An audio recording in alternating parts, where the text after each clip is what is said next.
Kia ora from Aotearoa. This is Poppy here with a Mayan report for today. And today is the day of to read in the road trecena, where we can find and connect with our destiny path after all the chaos of this storm trecena.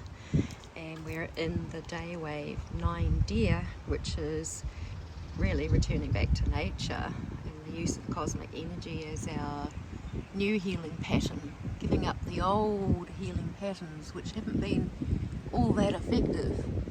And so today is a 2-day, which is like about polarities, and really what we can do with polarities and extremes is that we can harmonize them and balance them out, because that's what nature requires. So we're at this time now of returning back to nature, and in the day of read, it's a day that we might want to speak up for causes. And I've come across some interesting information. I had a really nasty outbreak of cold sores just recently, and apart from the fact, the emotional cause of not wanting to be kissed, it was a bit painful, and it showed that my viral load was pretty high. And then I discovered that lysine is an amino acid that can actually cure cold sores. And I was at the organic traders at the time, and he gave me some lysine in a product which is quite good. Got really bad cold sores, but we can get it directly from nature, and that's actually my preference. So I've been looking up, how do we get lysine? And also I've been very aware that the medical system has actually quite purposefully suppressed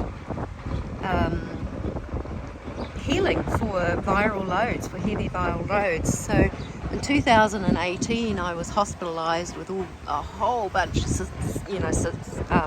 symptoms. I had lots of diagnoses, but one of them was viremia, and they just said that it was very unfortunate and there was nothing that they could do about it.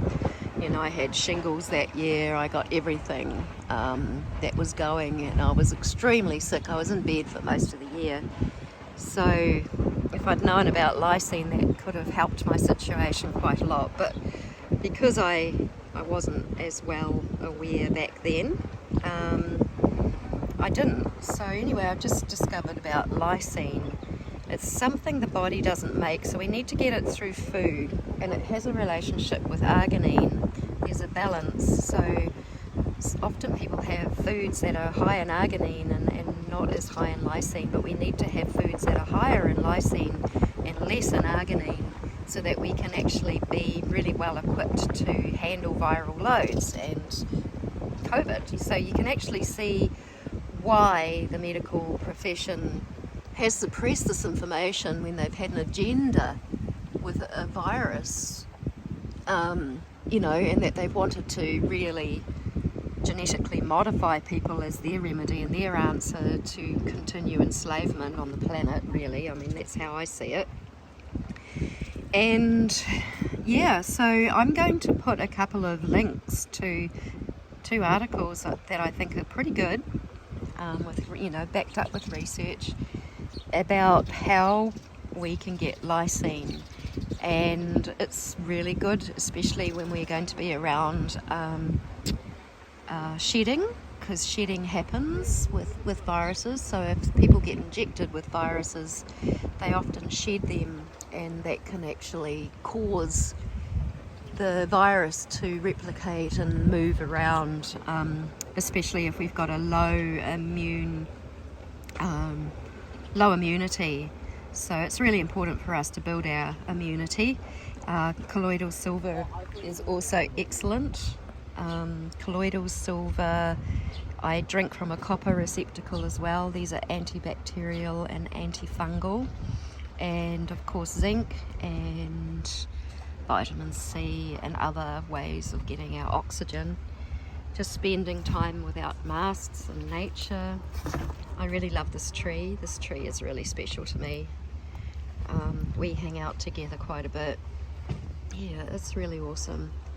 So that's just a little bit about the energies of today and how it all fits, speaking up for causes. And you know, I'm an advocate for nature, and I love her so much that I will speak on her behalf and encourage people to return to nature rather than the dangers of the medical system, who are actually purposefully suppressing really effective treatments that are needed right now. Like one thing I notice is that doctors in the medical system around the world, they all have the same treatments. So it's a global system that's globally guided as to what doctors can prescribe, what they can do, what they can't do. So even in that in itself, it's very easy to see that there are medical agendas. But I'm also aware of very good doctors as well that do look at natural things and nutritional things. But let's remember that doctors are not trained in nutrition. You're more likely to have a naturopath or a herbalist who would know more about nutrition as part of their training. But just our connection with nature, our intuition, eating intuitively, and all of these things can guide us to do what is required for our health, to maintain optimum health. Everything is in nature, and I encourage everybody to use nature and to be of nature, and not to poison our systems with toxic things, especially genetic material that does not belong in the human body, or it causes the human body to operate in a different manner than it was intended to.